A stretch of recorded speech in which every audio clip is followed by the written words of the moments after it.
No estaba husmeando, aunque así suene cuando la gente lo cuenta. Era solo la vida cotidiana. Su celular se iluminó sobre la barra de la cocina mientras él estaba en la regadera, y ese brillo me atrapó como un reflector en un teatro oscuro. La casa olía a limpiador de limón y a pan tostado caliente. Yo estaba descalza, cansada y embarazada. Ese cansancio suave pero pesado que se te mete hasta los huesos. Al principio ni siquiera lo tomé. Me dije, no seas esa mujer. Pero el adelanto del mensaje apareció otra vez. Grande, brillante, imposible de ignorar. Y el estómago se me fue al suelo tan fuerte que sentí como si el bebé también se hubiera volteado. Era algo obsceno, juguetón, hambriento, algo que no tenía nada que ver con un hombre casado que esa mañana me había besado la frente y me había dicho que descansara más. Tomé el teléfono con 2 dedos, como si estuviera sucio. Y ahí estaba, en la pantalla bloqueada, directo y cruel. Un mensaje sexual, gráfico, escrito con una seguridad que daba miedo, como si esa mujer ya hubiera estado ahí antes, como si fuera normal hablarle así. Se me cerró la garganta. Las manos empezaron a temblarme. Escuchaba el agua de la regadera caer constante, y sentí que el mundo seguía girando mientras el mío se partía en dos. No abrí la conversación de inmediato, porque una parte de mí todavía quería creer que era un malentendido enfermizo. Me quedé viendo esa sola línea como si pudiera cambiar si parpadeaba lo suficiente, como si pudiera disculparse y meterse de nuevo en el teléfono. Mi otra mano se fue sola a mi vientre, un reflejo silencioso, como si necesitara anclarme a algo real. Recordé cómo se había reído cuando supimos que sería niño. Como dijo que era todo lo que siempre había querido. Ese recuerdo me cayó como sal en una herida abierta, ardiente y punzante, y de pronto respirar se sintió opcional. Desbloqueé la pantalla porque la esperanza es estúpida cuando la verdad está gritando. Los mensajes no eran largos, y eso los hacía peores. Eran familiares, casuales, escritos con la confianza de la costumbre, como si no fuera algo nuevo ni prohibido. Ella bromeaba. Él respondía. Y ahí estaba otra vez, deseo envuelto en comodidad, no en culpa. Sentí el pecho vacío, como si alguien me hubiera vaciado por dentro y se hubiera olvidado de volver a armarme. Pensé en cuántas noches había dicho que estaba cansado, cuántas veces se había dado la vuelta en la cama. Ahora sabía a dónde se había ido esa energía, y saberlo dolía más que cualquier discusión. La regadera se apagó y el pánico me recorrió el cuerpo. Dejé el teléfono exactamente donde estaba, moviéndome por puro instinto. El corazón me latía tan fuerte que pensé que lo escucharía desde el baño. Ensayé mi cara reflejada en la puerta del microondas, tratando de verme normal, tratando de no verme rota. Entró a la cocina como si nada hubiera pasado, como si el piso no hubiera desaparecido bajo mis pies. Y en ese momento entendí que no podía cargar con esto sola. No con un bebé creciendo dentro de mí. Tomó una taza y empezó a servirse café, tarareando bajito como si fuera cualquier mañana. Ese sonido, tan casual, me hizo algo feo por dentro. Vi el vapor subir, vi sus manos moverse con la misma seguridad con la que alguna vez me tocaron, y sentí como una calma lenta y peligrosa se acomodaba en mí. Era la calma que llega justo antes de que algo se haga pedazos. La boca se me secó, pero mi voz salió firme cuando le pregunté si había dormido bien. Asintió, dijo que cayó rendido, ni siquiera me miró. Le dije que había visto el mensaje. Sin gritar, sin acusar, solo como quien lee un dato en un expediente médico. Sus hombros se tensaron apenas un segundo antes de voltearse, los ojos ya a la defensiva. Me preguntó por qué había estado en su celular, como si ese fuera el verdadero problema. Le dije que el mensaje estaba ahí, brillando, imposible de ignorar, y que quería la verdad. El silencio que siguió fue tan espeso que casi se podía masticar. Cuando habló, sus palabras me pegaron como una cachetada disfrazada de sinceridad. Dijo que me había sido infiel porque ya no lo satisfacía. Como si fuera un problema de agenda, no una traición. Agregó que el embarazo había cambiado las cosas, que yo estaba cansada, emocional, distraída. Lo dijo sin vergüenza. Yo estaba ahí, una mano agarrando la barra, la otra protegiendo mi vientre. Le recordé en voz baja que ese bebé era el hijo que él había pedido, soñado, planeado. Y cuando apartó la mirada en lugar de responder, supe que no era solo el fin de la confianza. Era el inicio de algo más oscuro. No lloré de inmediato, y eso fue lo que más me asustó. Me quedé escuchándolo justificarse, viendo su boca moverse mientras mi mente iba con retraso, como una llamada con mala señal que no puedes colgar. Dijo que nunca quiso hacerme daño. que solo era algo físico, que no significaba nada. Esa frase casi me hizo reír, porque si no significaba nada, ¿por qué me costó todo? El bebé se movió dentro de mí, recordándome que no estaba sola en este cuerpo, aunque me sintiera abandonada en mi matrimonio. Pensé lo injusto que era que la vida siguiera mientras mi corazón estaba en shock. Dijo que el embarazo me había cambiado, que siempre estaba cansada, adolorida, preocupada, como si eso fuera una molestia personal para él. Dijo que extrañaba cómo eran las cosas antes, cuando sonreía más y pedía menos. Asentí despacio porque discutir era inútil cuando ya había reescrito nuestra historia a su conveniencia. Algo se rompió dentro de mí. No fuerte, pero sí profundo, como hielo quebrándose bajo agua quieta. Ahí entendí que no estaba arrepentido de haber engañado, solo de haber sido descubierto. Me disculpé y fui al baño porque necesitaba paredes. La luz era dura, implacable, y mi reflejo se veía más viejo que esa mañana. Apoyé las manos en el lavabo, respirando la náusea que esta vez no era solo del embarazo. Le susurré al bebé que mamá estaba bien, aunque no estaba segura de que fuera verdad. Me dije que sobreviviera los siguientes 5 minutos antes de pensar en el resto de mi vida. Cuando regresé a la cocina, él estaba sentado como esperando sentencia. El café intacto, con una capita encima. No sé por qué, pero ese detalle se me quedó grabado. Me preguntó qué quería hacer, como si esto fuera un ejercicio de trabajo en equipo. La audacia me tensó la mandíbula, pero mantuve la voz baja, controlada. Le pregunté cuánto tiempo llevaba pasando. Dudó lo suficiente para decir la verdad sin querer. Admitió que no había sido un error de una sola vez, que había empezado meses atrás, después de anunciar el embarazo a su familia. Recordé esa cena perfectamente. Su mamá llorando de felicidad. Su papá felicitándolo. Él apretando mi mano bajo la mesa. Todo eso pasó por mi cabeza mientras decía que se había sentido descuidado. Me pregunté cuántas mentiras había sonreído sin saberlo. Le pregunté si la amaba.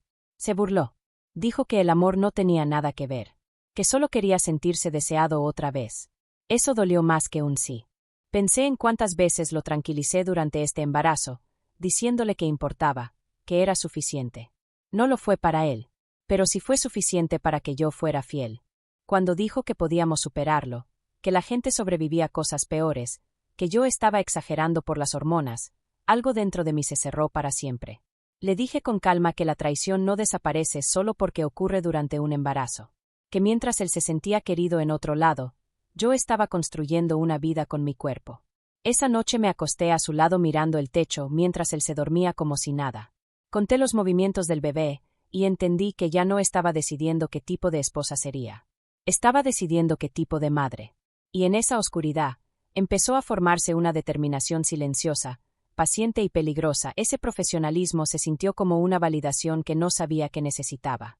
Ella me explicó todo con calma, paso a paso, como si no me estuviera dando veredictos, sino herramientas.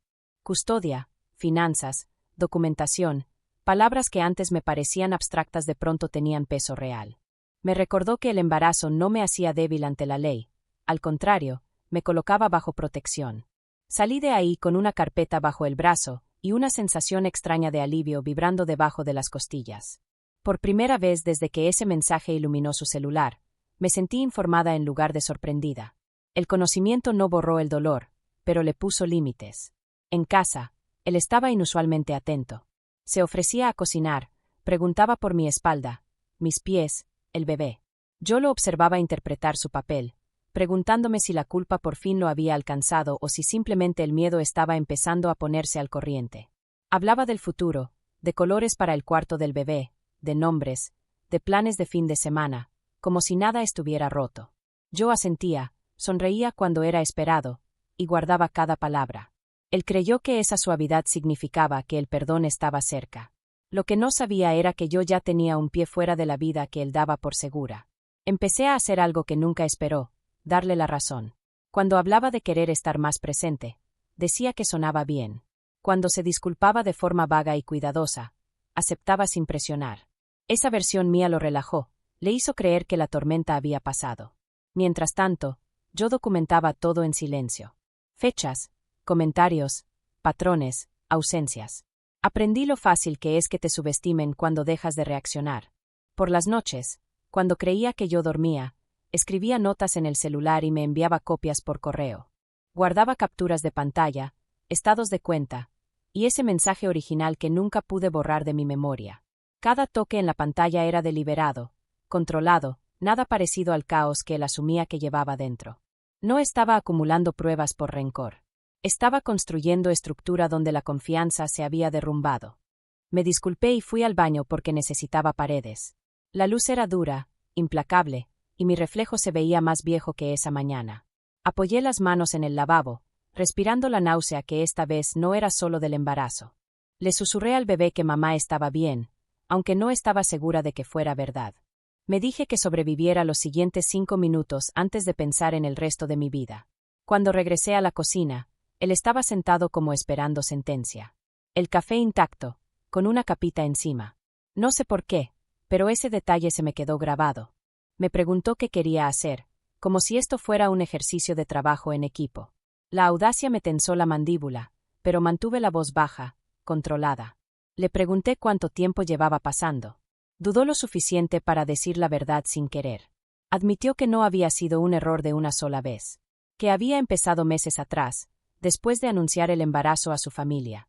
Recordé esa cena perfectamente. Su mamá llorando de felicidad. Su papá felicitándolo.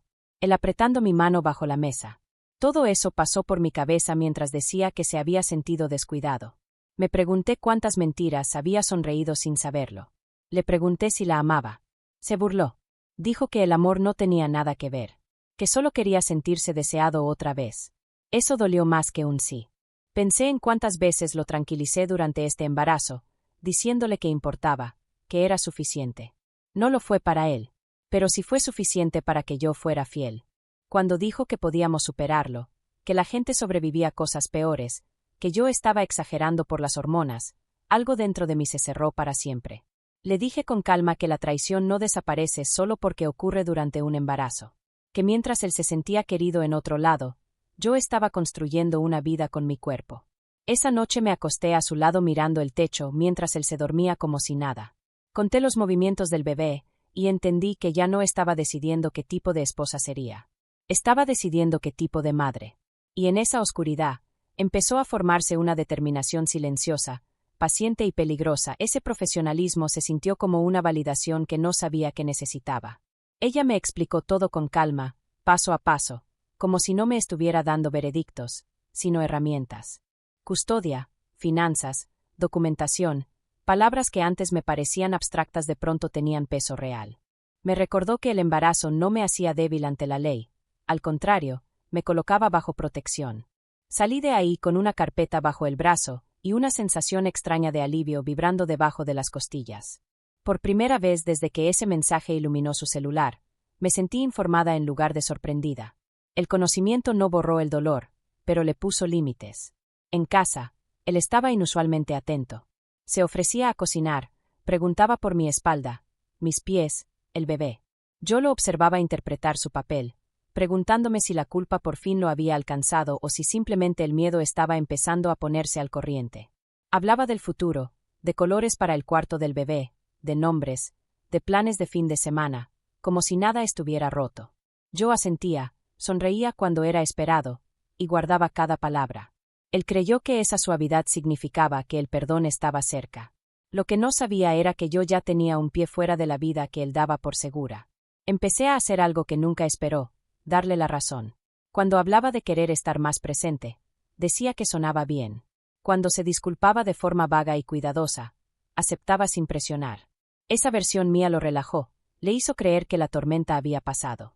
Mientras tanto, yo documentaba todo en silencio. Fechas, comentarios, patrones, ausencias. Aprendí lo fácil que es que te subestimen cuando dejas de reaccionar. Por las noches, cuando creía que yo dormía, escribía notas en el celular y me enviaba copias por correo. Guardaba capturas de pantalla, estados de cuenta, y ese mensaje original que nunca pude borrar de mi memoria.